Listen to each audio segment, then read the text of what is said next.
আমরা অত্যন্ত খুশি, ধন্যবাদ জানাবো আমাদের প্রিয় জননেতা অধীর রঞ্জন চৌধুরী সহ সর্বভারতীয় সকল নেতৃত্বকে যে আমরা লালগোলায় এটাই চেয়েছিলাম যে একজন তরুণ তুর্কি শিক্ষিত যুব নেতা যিনি মাটির সঙ্গে লড়াই করেন, মানুষের পাশে থাকেন, লালগোলা ব্লকের জেলা পরিষদের সদস্য এবং মুর্শিদাবাদ জেলা কংগ্রেসের যুব সভাপতি ভাই তৌহিদুর রহমান সুমন, তাকে আমরা লালগোলার ব্লক কংগ্রেসের পক্ষ থেকে অভিনন্দন জানাচ্ছি। লালগোলার এবারের লড়াই শুধুমাত্র জয়ের জন্য নয়, লালগোলাকে বাঁচানোর জন্য। কারণ লালগোলার আপনারা সকলেই জানেন, শাসক দল তাদের কালোবাজারি, দুর্নীতি সমস্ত ক্ষেত্রে লালগোলা আজকে অন্ধকারের দিকে চলে যাচ্ছে। লালগোলার সামাজিক অবস্থা, লালগোলার রাজনৈতিক আগামীর ভবিষ্যৎ লালগোলা মানুষের জন্য ভয়ঙ্কর। তাই জাতীয় কংগ্রেস আজকে নতুন কিছু নয়, লালগোলার মানুষ বরাবর জাতীয় কংগ্রেসকে সমর্থন করেছেন।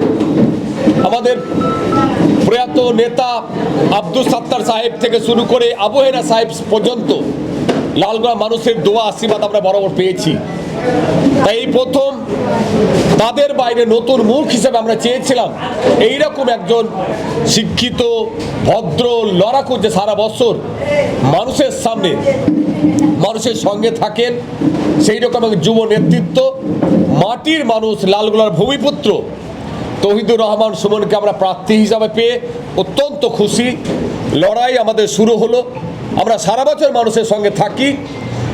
আগামী কালকে থেকে, আজকে থেকেই আমাদের যে ভোটের লড়াই সেটা বলতে পারেন শুরু হয়ে গেল। ধন্যবাদ আপনাদের সকলকে। বাকিটা আমাদের প্যানেল বলবে, বলবে।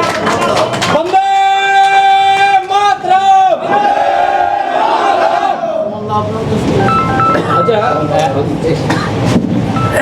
আপনাদের প্রার্থী বাছাই এত লেট হলো, বিরোধীরা প্রায় যারা তৃণমূল বিজেপি এরা প্রচার অনেক দিন থেকে শুরু করে দিয়েছে। এক্ষেত্রে আপনাদের মনে হচ্ছে যে অনেকটা আপনাদের প্রচার কম পড়ে যাবে না? কোনো প্রচার কম পড়বে না, কারণ আমরা শুধু ভোটের জন্যই নয়, আমরা সারা বছর মানুষের সঙ্গে থাকি। সাংগঠনিক কাজ আমাদের প্রতিদিন প্রতি সময়ই চলছিল, শুধু নামটা আমাদের প্রকাশে বাকি ছিল। কারণ সর্বভারতীয় দল জাতীয় কংগ্রেস আমাদের সংগঠনের পরিকাঠামো অনুযায়ী আমরা নামটা আমরা ঘোষণা করতে পারিনি, কিন্তু আমাদের কাজ কোথাও আমরা বাকি রাখিনি। সর্বক্ষেত্রে আমরা তৈরি আছি, নাম আমরা আজকে পেয়ে গেলাম, আমাদের লড়াই জারি থাকবে। আমরা আগামী দিন আবারও লালগোলার আমরা জয়লাভ করব, এটা শুধু সময়ের অপেক্ষা। এসআই নিয়ে অনেকে আতঙ্কিত আছে। আজকের ডেট পর্যন্ত কোনো বুথে 300 থেকে 400 পর্যন্ত তাদের ডিলেট হয়ে গেছে। এই বিষয়টা কিভাবে দেখছেন? আমরা এসআইআর নিয়ে প্রথম দিন থেকে জননেতা অধীর রঞ্জন চৌধুরীর নেতৃত্বে আপনারা জানেন যে বারংবার এটার আমরা লড়াই করেছি। কি বিডিও, এসডিও, ডিএম, এমনকি সিও পর্যন্ত আমরা এর বিরুদ্ধে গেছি। প্রত্যেক দিন আমরা প্রথম দিন থেকেই আমাদের বিএলএ যারা বুথ লেভেল এজেন্ট তাদের মাধ্যমে কাজটা আমরা করেছিলাম। দুর্ভাগ্য এবার আমাদের শাসক দলের যে নেত্রী মাননীয় মুখ্যমন্ত্রী মমতা ব্যানার্জি শুধুমাত্র রাজনৈতিক কারণে সুপ্রিম কোর্টে গিয়ে তিনি যেভাবে আজকে এই প্রক্রিয়াটাকে, সম্পূর্ণ হয়ে যাওয়া প্রক্রিয়াটাকে আজকে বিচার বিভাগের হাতে তুলে দিলেন। আজকে যেখানে বিচার হচ্ছে সেখানে যাবার ক্ষমতা অন্তত কারো নেই। তাই আজকে যে সমস্ত নাগরিকের নাম ভোটার লিস্ট থেকে বাদ পড়ছে তাদেরকে বলবো, ভয় পাবেন না, আপনারা দুশ্চিন্তাগ্রস্ত হবেন না। আমরা আমাদের দলীয় কার্যালয়ে আমরা সেল খুলেছি, যাদের নাম ইতিমধ্যে ডিলিটেড লিস্টে চলে গেছে আমরা তাদেরকে ট্রাইব্যুনালে যাতে তারা অ্যাপ্লিকেশন করতে পারে সমস্ত সহযোগিতা আমরা কংগ্রেস দলের পক্ষ থেকে করবো। তাদের পাশে আমরা সব সময় আছি। কারণ একটা কথা আমরা বরাবরই বলেছি যে আগে ভোটার, তারপর ভোট।